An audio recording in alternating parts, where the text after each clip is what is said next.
We called this the White Heron House because of the connotations that it has with the new architecture that we've created.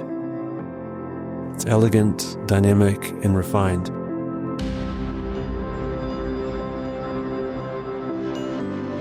Particularly its white wing.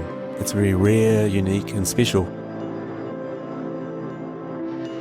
As the site slopes down away from the main road, it was obvious that we were going to end up with a two-story extension. So we purposely set out to create a dynamic form that was light, elegant, and yet gave out a sense of gravitas. The screen on the west elevation is a nod to the long, elegant white feathers. They cantilever out towards the pool and enhance the play between the mass of the building versus its weightlessness, akin to the white heron. The site is set on the main road of the suburb of Remuera. The house is entered through the original villa from the southern face of the site, and as you move through the house into the new extension, which houses the north-facing living spaces, you find yourself amongst the canopies of large surrounding trees.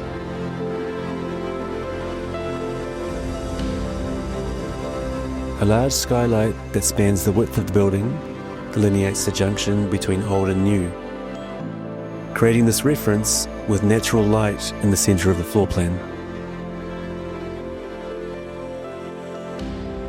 The interiors of the building are very voluminous, so we purposely set out to introduce texture and detail through the selected materials palette in order to create balance in the spaces. The result is a very calm space that is soft yet textured.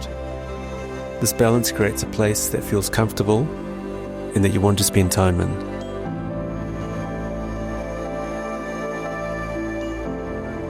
The pool area on the northern part of the site is very private and sheltered. It was designed to seamlessly glide under the main cantilevered living space, reinforcing the idea of mass and weightlessness, a heavy form somehow effortlessly floating above you.